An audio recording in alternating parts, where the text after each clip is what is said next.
우리는 이제 벌써 산상수훈의 결론부에 이르게 되었습니다.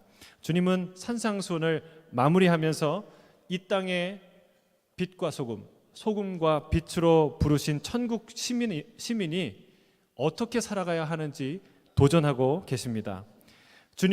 예수님의 메시지는, 오늘의 메시지는 간결하면서도 명확합니다. 우리 13절 14절 같이 읽겠습니다. 시작.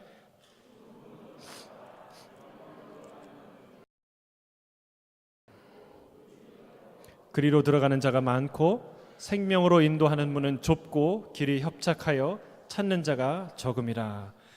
좁은 문으로 들어가라. 이것이 우리 예수님의 메시지예요. 주님은 말씀하십니다. 생명으로 인도하는 문은 좁다. 그 길이 협착하다. 협착하다는 말은 좁다는 뜻이에요. 똑같은 의미예요. 히브리어 슬리보라는 말은 고통스럽다, 억울하다, 힘들다라는 뜻이죠. 여러분, 어딜 가라고 하는데 그 길이 어렵지 않대요. 힘들대요. 여러분, 이 말은 쉬운 말이 아니죠. 우리의 마음을 어렵게 할 수 있는 말이죠. 신앙은 주님 따라가는 것인데 그 길이 쉽지 않다라고 주님이 오늘 말씀하시는 것이죠. 산상수훈 초입에도 주님이 이 부분을 명확하게 말씀하셨어요.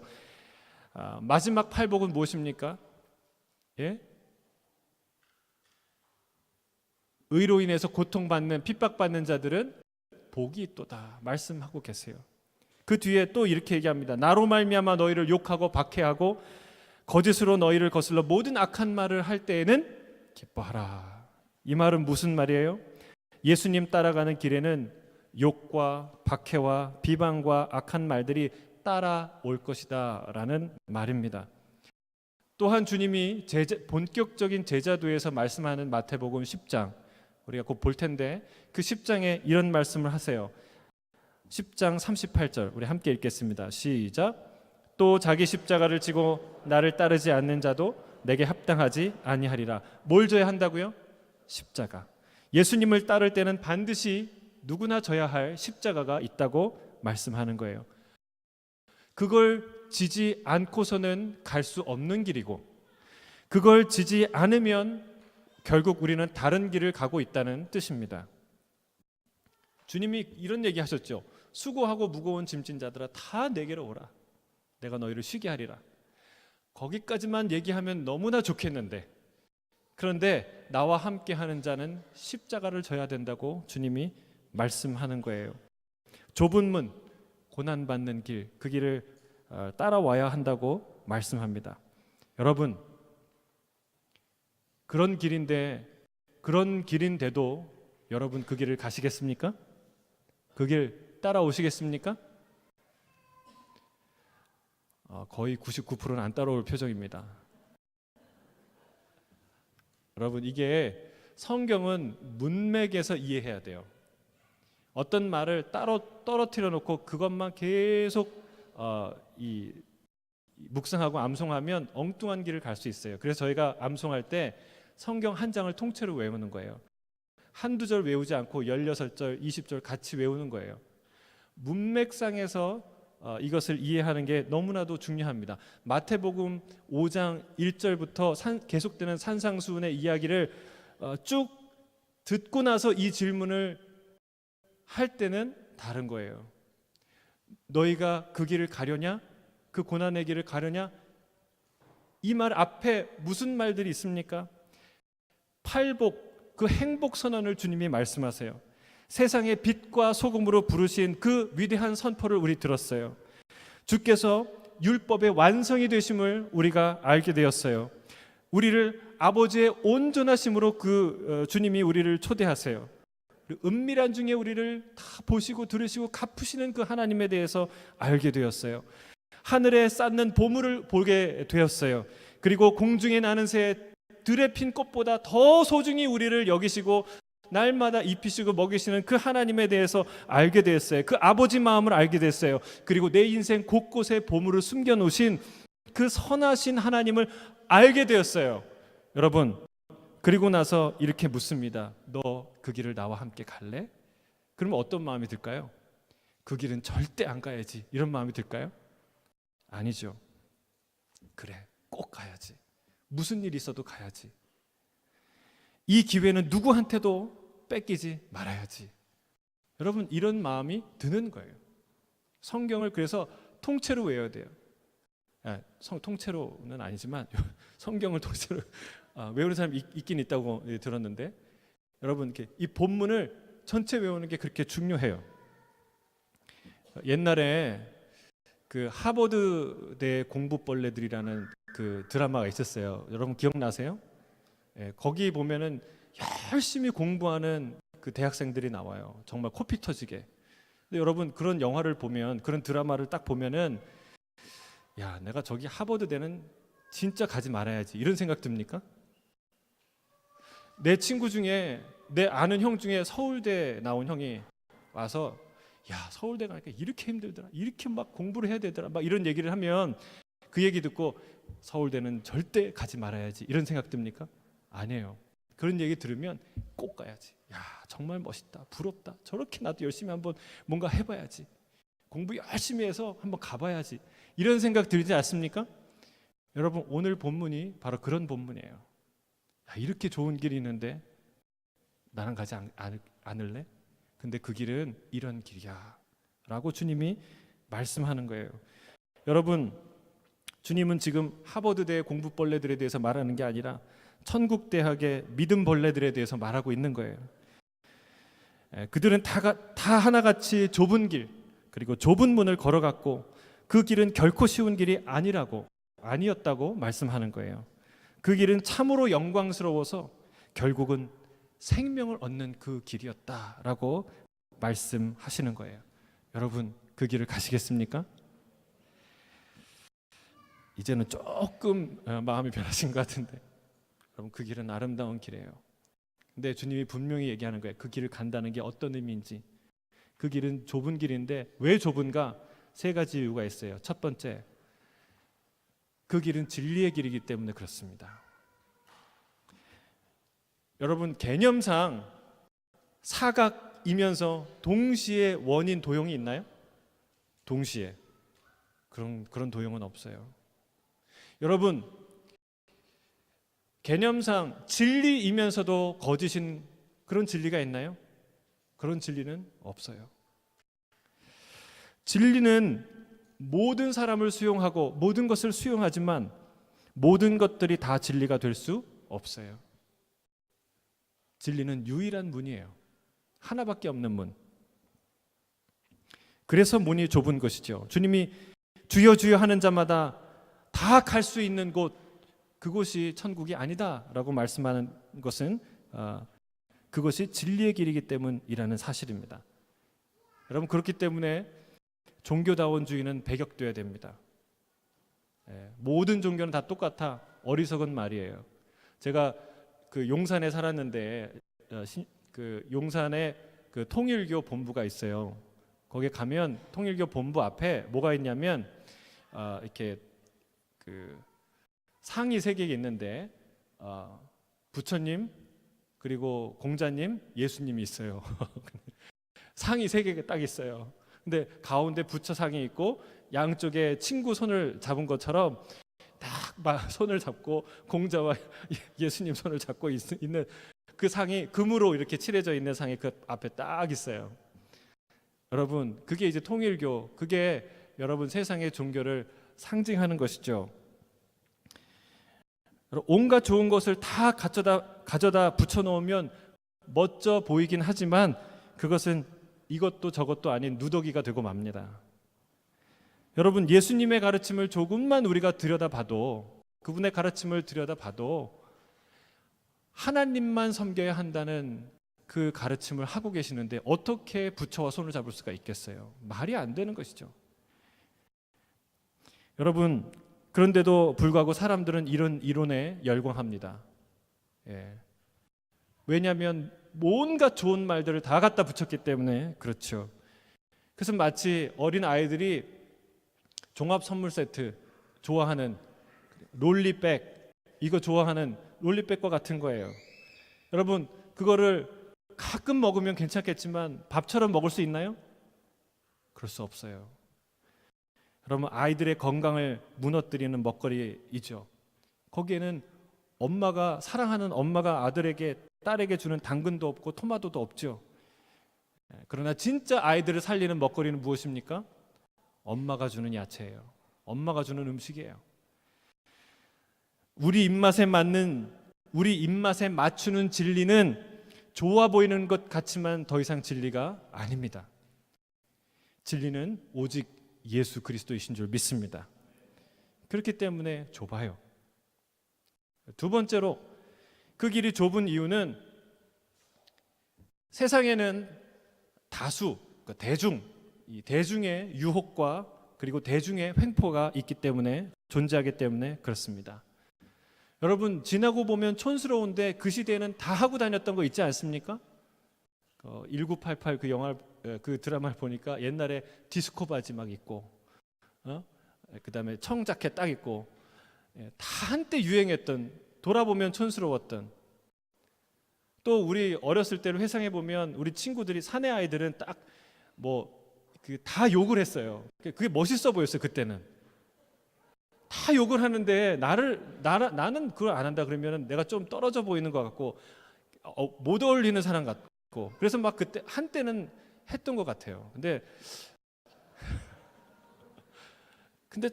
제가 제 심성에서는 나오는 그게 아니거든요. 근데 이제 교회 갈 때마다 막 찔리고 그래갖고 언젠가는 회개하고 이제 다시는 안 했는데, 여러분, 남들이 다 하는 거는요, 용기를 내서 하게 됩니다. 더 하게 돼요.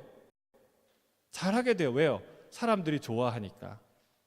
그것을 따라하고 안심하고 따라하게 되는 것이죠. 반대로 다수의 행동 패턴을 따라하지 않는 사람은요, 은근히 혹은 노골적으로 따돌림 받습니다. 뭐가 그렇게 잘났냐고 사람들이 눈치를 주죠. 여러분, 민주주의는 다수결 원칙을 삼고 있어요. 하지만 물론 한 사람 한 사람의 존엄성 때문에 우리가 그렇게 그것을 인정하기 때문에 그렇죠. 그러나 진리는 다수결이 아닙니다. 진리는 다수결이 아니에요. 진리가 다수의 의결로 거짓이 될 수 없고, 거짓이 다수의 의결로 진리가 될 수 없는 것이죠. 여러분, 우리의 진리는 하나님이에요. 우리의 진리는 하나님이 하신 말씀이에요. 그것이 우리의 기준이 되는 것이죠. 이사야 5장 20절에 이렇게 얘기하고 있습니다. 함께 읽겠습니다. 시작.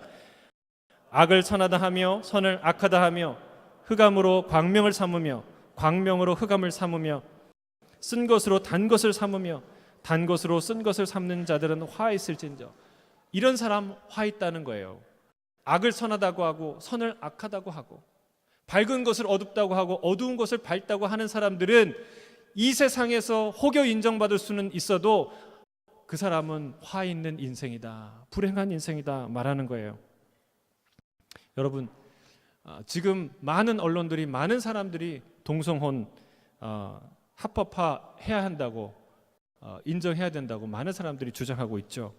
여러분, 동성혼이 법적으로 인정되고 그리고 차별금지법이 제정된 나라에서는 이런 일이 일어난다고 합니다. 여러분, 무엇이든 어떤 가치가 법적으로 그 권리가 규정이 되면 법은 그 권리를 보호하기 시작합니다.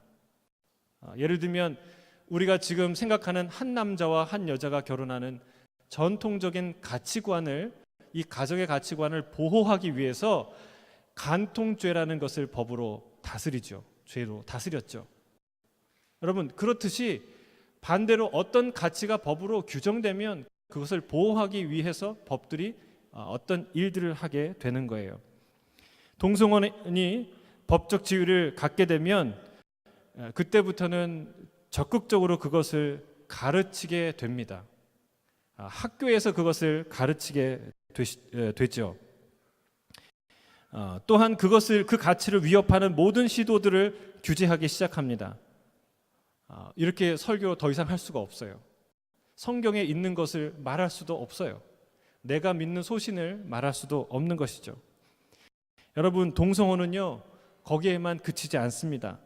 성적 소수자라는 이름으로 40 혹은 50여 가지의 성적 지향들이 다 합법화되는 길을 활짝 열게 되는 것이죠. 거기에는 차마 입에도 거론할 수 없는 소아성애나 수간이나 이런 내용들이 담겨 있다는 사실이에요. 여러분, 그것을 교과서로 가르친다는 거예요, 학교에서. 근데 그 교과서로 배운 아이들이 질문하기 시작했대요. 엄마, 아빠, 그리고 목사님께 묻는 거예요. 동성애가 합법화되었고 이것이 자연스러운 일이고 옳은 것이라고 배우고 있는데, 언론에도 그런 얘기를 하고 모든 사람이 그거를 얘기하는데 왜 성경에는 그것을 죄라고 말하죠? 모든 것이 다 업데이트를 되는데 왜 성경은 업데이트가 안 되죠? 새로운 버전이 안 나오죠? 고쳐야 되는 거 아니에요? 실제로 미국에서 동성애 인권 연대에서 성경이 동성애를 죄라고 명시하기 때문에 이건 불법 서적이다라고 해서 소송을 했다고 합니다. 여러분, 이런 일들이 일어나기 시작하는 거예요. 여러분, 이것은 진리를 외쳐야 하는 교회를 크게 위축시키게 되는 것이죠. 사랑하는 성도 여러분, 다수가 악이라고 하면 악이 됩니까? 다수가 선이라고 하면 선이 될까요? 아니죠. 아무리 많은 언론인, 아무리 많은 연예인, 아무리 많은 지식인들이 검은색을 흰색이라고 할지라도 검은색은 검은색이에요. 흰색은 흰색인 것이죠. 그렇게 볼 수 있는 자기 결정권을 그들에게 줘야 한다고 얘기할지라도 여전히 검은색은 검은색인 것이죠. 다수의 흐름을 역행하는 것, 여러분, 그거 쉽지 않은 일입니다. 어려운 일입니다. 그래서 그 길은 좁고 협착하다고 말하는 것이죠. 여러분, 그 길을 가시겠습니까?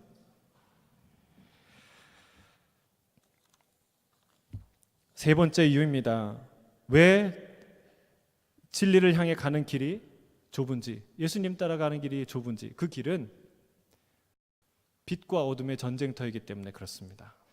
빛이 어둠을 싫어하기 때문에 그렇습니다. 요한은 빛이 어둠에 왔는데 어둠이 빛을 싫어하였다고 증언합니다. 이것이 세상의 영적 전쟁의 실체예요. 빛과 어둠의 전쟁터라는 말이에요. 어둠은 빛을 대적하고 싫어합니다. 주님은 세상이 너희를 싫어하고 박해하거든 하나도 이상하게 여기지 말아라 라고 주님이 말했어요. 요한복음 15장 18절에서 19절이에요. 같이 읽겠습니다. 시작. 세상이 너희를 미워하면 너희보다 먼저 나를 미워한 줄 알라. 너희가 세상에 속하였으면 세상이 자기의 것을 사랑할 것이나 너희는 세상에 속한 자가 아니요 도리어 내가 너희를 세상에서 택하였기 때문에 세상이 너희를 미워하느니라. 제가 동성애에 대해서 한 번도 공식 석상에서 이렇게 언급한 적이 없는데, 이번에 동성화 합법화 찬반 투표에 대해서 책임 있는 교회 대표로서 기도하며 생각하며 묵상하며 여러 가지 느낌을 갖게 되었어요. 그리고 한 가지 생각을 갖게 되었는데, 그것은 저들이 교회를 향해서 혐오주의자라고 말을 하는데 아무리 생각해도 그 반대인 것 같아요. 그들이 교회를 혐오하는 것 같아요. 그게 제 느낌이에요.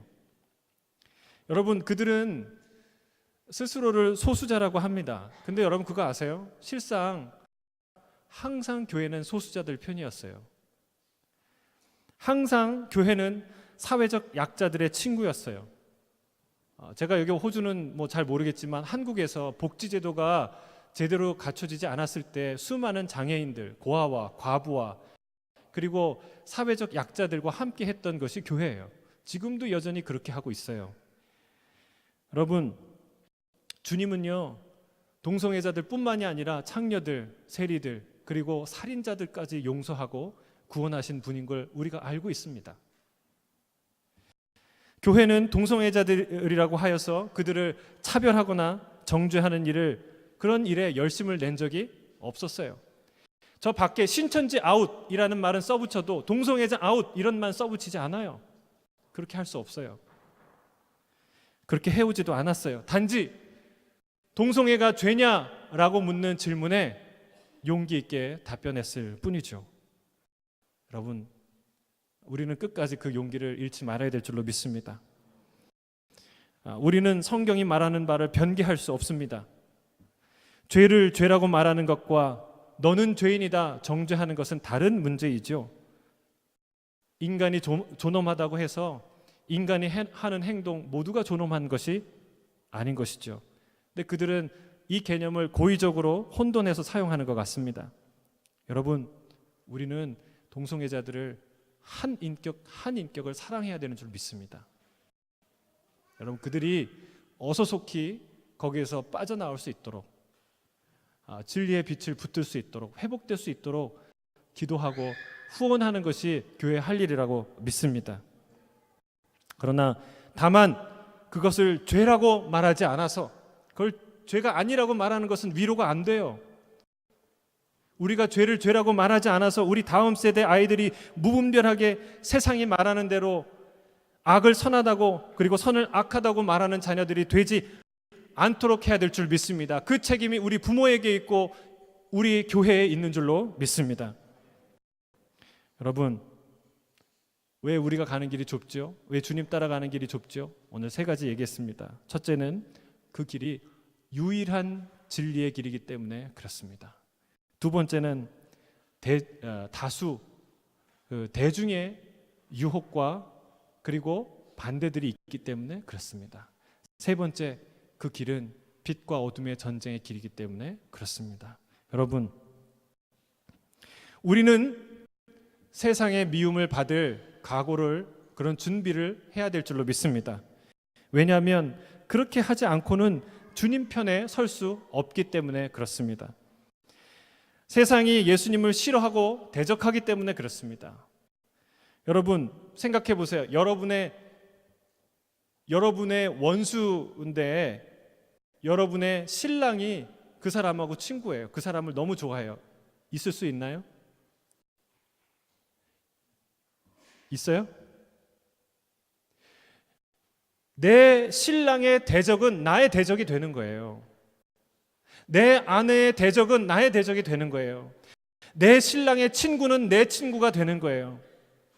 그거를 결정하지 않고는 그 사람의 신랑이 될 수 없고 그 사람의 신부가 될 수 없는 것이죠. 여러분, 지난주에 트럼프 대통령이 얘기했죠. 미국과 북한 중에 하나를 선택하라. 마치 그런 거예요. 주님과 세상 중에 하나를 선택하라면 여러분, 누굴 선택하시겠어요? 세상에서도 환영받고 세상 하는 거 다 하고 싶고 그리고 예수님도 따라가고 싶으세요? 그거 아니라는 거예요. 그럴 수 없다는 거예요. 여러분, 누구 한 사람과 연애를 하는 것도, 누구 한 사람과 결혼을 하는 것도 그게 안 통해요. 근데 주님과 혼인을 하고 주님의 신부가 되겠다는 사람이 두 가지 다 하겠다, 가능할까요? 불가능하다는 얘기예요. 그것을 알고 그 길을 가야 한다는 사실입니다. 여러분, 그래도 세상과 맞설 각오를 하시겠습니까? 아멘. 주님이 한 가지 말씀을 더 우리에게 하십니다. 마태복음 7장 15절이에요. 함께 읽겠습니다. 시작. 거짓 선지자들을 삼가라. 양의 옷을 입고 너희에게 나오나 속에는 노략질하는 일이라. 주님은 거짓 선지자들을 삼가하라라고 말씀합니다. 생명으로 인도하는 문, 예수님을 따라가는 것, 그것을 막는 자가 있는데 그 사람들이 거짓 선지자들이라는 거예요. 이들의 목적은 뚜렷해요. 그 분별력 있던 그 최초의 인간 아담이 홀딱 넘어갔어요. 남편도 홀딱 넘어갔어요. 여러분, 마치 하나님이 안 가르쳐준, 하나님처럼 될 만한 놀라운 비밀을 우리에게 가르쳐주는 것 같아요. 그러나 여러분, 기억해야 될 것은 사탄은 거짓의 영, 거짓의 압이라는 것을 기억하고 또 기억해야 될 줄로 믿습니다. 사탄의 말들은 화려하고 매력적이에요. 근데 또 하나 특징이 있는데 뭐냐면 반드시 거짓말을 한다는 거예요. 거짓의 열매가 맺힌다는 거예요. 거짓이 일상화된다는 거예요. 자신들의 목적을 위해서 수단을 가리지 않기 때문에 그렇습니다. 여러분, 거짓을 합리화하는 기술은 가장 악마적인 기술이에요. 다시 한번 말씀드립니다. 거짓을 합리화하는 기술은 가장 악마적인 기술입니다. 마치 신천지의 추수꾼 교리와 같은 거예요. 마지막 시대에 알곡을 추수한다고 해서 교회에 거짓말로 침투해요. 자기를 속이고 다 그들이 하는 말로 하고, 그리고 마지막에는 다 그 교회를 깨뜨리고 그 교회를 통째로 접수를 하죠. 여러분, 그런 교리를 가르칠 때, 그런 일을 하게 되었을 때 여러분 깨달아야 돼요. 혹여 내가 실수해서 그런 이단 집단에 들어가서 여기에 왔더라도, 그러나 이런 거짓말들을 하라고 하고 강요하고 그것을 미화시키는 그런 현장에 있을 때 깨달아야 돼요. 아, 여기가 거짓 집단이구나, 거짓말을 가리키는구나, 거짓의 열매가 여기 있구나 라는 것을 깨달아야 됩니다. 여러분, 공산주의가 왜 위험합니까? 공산주의는 혁명을 위해서는요, 거짓말을 하나의 전술로 여겨요. 이른바 우리가 많이 배웠던 통일 전선 전술. 그러니까 전술이라는 말 하나로 어떤 거짓말도 다 통용이 되고 용납이 되는 시스템이요. 여러분, 이건 무서운 시스템이에요. 악마적인 시스템이에요. 그래서 그 이론이 아무리 아름다워도, 아무리 화려해도 그것은 사탄의 도구가 될 수밖에 없다는 거예요. 왜? 거짓에 능하기 때문에. 여러분, 어떤 종교도, 어떤 이론도, 어떤 인격도, 어떤 사람도 어느새 내가 거짓말을 하고 있다, 이 사람이 거짓말을 합리화하는 기술을 가르친다, 그건 반드시 거짓의 열매라는 것을 알아야 합니다. 또 하나는요, 분노예요. 분노. 사탄의 열매는 끝없는 분노예요. 제가 지난주에 어떤 간증을 들었는데, 어떤 교수님이 그 대광고등학교 사건 아십니까? 대광고등학교 미션 스쿨인데 한 학생이 나는 그 교리 공부, 기독교 교육 받기 싫습니다. 그래갖고 거부를 했어요. 그 학교에서 그 아이를 제적하려고 하는데 끝까지 투쟁해서요, 그 아이가 승소합니다.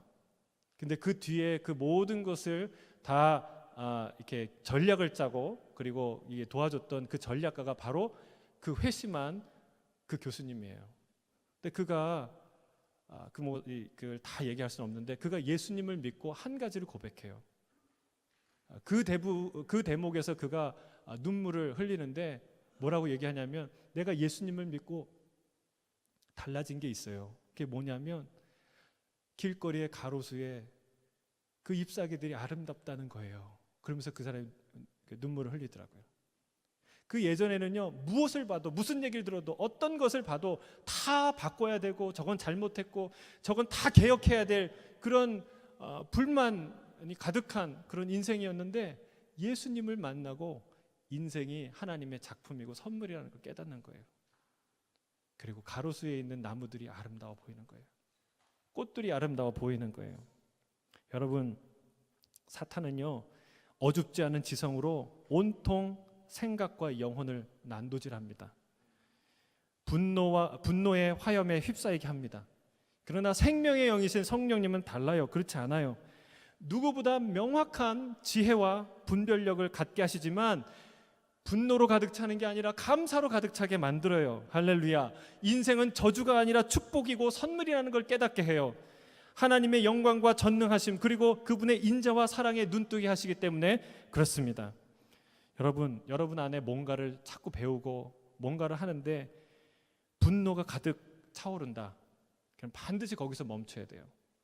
뭔가 생각해 봐야 돼요. 어디서부터 잘못되어 있는지. 그건 성령의 열매가 아니라는 거예요. 세상은 분노로 변화되는 거 아닙니다. 여러분, 겨울인데 겨울이라는 것을 분노하면 봄이 옵니까? 아니에요. 봄은 하나님이 오게 하시는 거예요. 여러분, 분노는요, 피바람만 일으킬 뿐입니다. 그게 정확히 늑대가 하는 일이에요. 이리가 목표하는 일이에요. 피를 보게 하는 것은 늑대의 목적이죠. 봄이 오게 하는 것은 하나님의 능력이에요. 하나님의 섭리죠. 모든 것은 하나님의 손으로부터 와서 하나님께로 다시 돌아간다는 것을 알아야 될 줄로 믿습니다. 이 땅에 어떻게 평화가 옵니까? 이 땅에 어떻게 진짜 자유가 옵니까? 여러분, 그분이 임할 때 가능한 일이에요. 다른 어떤 것으로도 불가능한 일이에요. 그냥 피바람만 일으킬 뿐이에요. 저는 이 주님의 놀라운 나라와 주님의 뜻이 이루어지는 저와 여러분, 우리 공동체가 되길 주의 이름으로 축복합니다. 21절부터 23절 함께 읽겠습니다. 시작. 나더러 주여 주여 하는 자마다 다 천국에 들어갈 것이 아니요 다만 하늘에 계신 내 아버지의 뜻대로 행하는 자라야 들어가리라. 그날에 많은 사람이 나더러 이르되 주여 주여 우리가 주의 이름으로 선지자 노릇하며 주의 이름으로 귀신을 쫓아내며 주의 이름으로 많은 권능을 행하지 아니하였나이까 하리니 그때에 내가 그들에게 밝히 말하되 내가 너희를 도무지 알지 못하리니 불법을 행하는 자들아 내게서 떠나가라 하리라. 오늘 또 충격적인 말 여러 개 하시는데 여러분, 주여 주여 하는 자마다 다 천국에 들어가는 것이 아니라고 말합니다. 더구나 그들은 주님의 이름만 부른 것이 아니라 선지자 노릇하는 사람들이고 귀신을 쫓아낸 사람들이고 그리고 주의 이름으로 많은 권능을 행한 사람들이었다고 얘기해요. 그래도 그들이 다 천국에 들어가는 것 아니라고 말하는 거예요. 무서운 경고죠. 여러분, 잘 들으시길 바랍니다. 아버지의 뜻대로 행하지 않으면서 주여 주여 하는 사람 있을 수 있다는 거예요. 주의 이름으로 수많은 사역과 기적을 행하면서도 정작 예수님을 모르는 자, 예수님과 상관없는 자가 있다는 거예요. 이게 가장 슬픈 비극이에요. 여러분, 구원은 결코 자기 만족에서 나오는 게 아닌 줄로 믿습니다. 여러분, 길거리에서 전도하는 그 영상을 봤더니 길거리에서 당신 죽으면 천국 갈 거라고 믿습니까? 그런데 뜻밖의 굉장히 많은 사람들이 천국 가겠대요. 자기 천국 간대요. 심지어는 예수를 안 믿는 사람도 그렇게 얘기해요. 그리고 자기가 무신론자라고 얘기하는 사람조차 자기가 천국 간대요. 근데 여러분 생각해 보세요. 그런 예수 안 믿고 무신론자, 교회도 안 다니는 사람들이 그런 얘기를 하는데 우리는 얼마나 더 그런 얘기를 할 가능성이 높습니까? 그렇죠? 교회도 다니죠. 헌금도 하죠. 헌신도 하죠. 선교도 하죠. 다 하는데 우리가 얼마나 그런 적당한 종교주의 함정에 빠지기 쉬운 사람들입니까? 여러분, 하나님은 속일 수가 없어요. 여러분, 신랑은 신부를 알아봅니다. 아무리 어떤 여자가 내 신부인 척하고 변장을 하고 찾아와도요, 그거 알아요, 몰라요? 신랑은 단번에 알아요. 목소리만 들어도 알아요. 걸음걸이만 봐도 알아요. 여러분, 우리 주님은요 딱 알아요. 신부인 척하는 사람과 신부인 것과 달라요. 여러분, 아버지의 뜻대로 행하는 자라야 천국에 간다고 말씀했는데 이 아버지의 뜻은 무엇입니까? 이 아버지의 뜻은 예수님 진짜 영접하는 거예요. 그분의 신부가 되는 거예요. 그분의 이웃이 되는 게 아니라 예수님의 신부가 되는 거예요. 일주일에 오다 가다 한 번 얼굴 마주보는 사이, 그냥 잘 계셨습니까? 안부 묻고 이름 정도 아는 그런 이웃이 아니라 내 평생을 다 헌신할 그런 신부, 그런 사람이 되는 것, 그것이 아버지의 뜻이라는 거예요. 예수님이 싫어하는 걸 나도 싫어하고 예수님이 좋아하는 걸 나도 좋아하고 그분의 원수는 나의 원수가 되고 그분의 친구는 나의 친구가 되는 것, 그게 아버지 뜻이에요. 할렐루야. 여러분, 예수님이 가진 능력이 아니라 예수님 자체가 내 목적이 되는 것, 그게 아버지의 뜻이에요. 여러분, 이 시간 마지막으로 묻습니다. 여러분 잘 대답하시길 바랍니다. 주님이 이 자리에서 여러분의 마음을, 영혼을 다 보시죠. 이 길을 여러분 가겠습니까? 이 길은 타협 없는 유일한 길이에요. 그래도 여러분 그 길을 가시겠습니까? 그 길은 때때로 다수의 유혹과 대중의 핍박이 쏟아질 수 있는 길이에요. 그래도 가시겠습니까? 그 길은 빛과 어둠의 전쟁터예요. 피를 흘리는 전쟁터가 될 수도 있어요. 그래도 가시겠습니까? 그 길은 사탄이 온갖 유혹과 속임수로 막아서려는 길이에요. 그래도 그 길을 가시겠습니까? 그곳은 적당한 종교주의와 성취감의 함정이 도사리는 곳이에요. 그래도 여러분은 그 길을 가시겠습니까? 당연하죠. 가야죠. 왜 가야 됩니까? 주님이 우리의 신랑 되시기 때문에, 주님은 우리의 유일한 진리이시기 때문에 그렇습니다. 그분은 우리를 버려두지 않기 때문에 그렇습니다. 그분은 우리의 어떠한 희생과 사랑도 다 받기에 합당하신 분이기 때문에 그렇습니다. 그분과 함께 누릴 저 천국에서의 영원한 유업이 실로 어마어마하기 때문에 그렇습니다. 여러분, 마지막으로 주님 말씀하세요. 수고하고 무거운 짐진 자들아 다 내게로 와서 쉬라고 말씀해요. 근데 그 다음에 중요한 말씀해요. 뭐라고 얘기합니까? 내 멍에를 메라. 그 뒤에 또 중요한 말씀을 해요. 내 멍에는 쉽고 가볍다. 여러분, 진리의 길은 좁고 힘들어 보이죠. 많은 것을 내려놓아야 하는 것처럼 보입니다. 그러나 실상은 그렇지 않다는 거예요. 주님의 멍에는 쉽고 가벼운 줄로 믿습니다. 왜요? 주님이 함께 지니까. 주님이 다 그 하중을 어깨에 메고 끌고 나가는데 우리는 그 멍에 그냥 메고만 있으면 되니까 여러분, 쉽고 가벼운 길이에요. 진리로 가는 길, 그 길보다 좁아 보이지만 그 길보다 넓은 길은 없어요. 그 길보다 기쁜 길은 없어요. 우리 모두 다 예수님의 아름다운 예수 따라가는 신부가 되어서 그분과 함께 놀라운 영광을 유업으로 받는 그런 놀라운 하나님의 제자들이 다 되길 주의 이름으로 축복합니다. 이 시간에 우리 같이 한번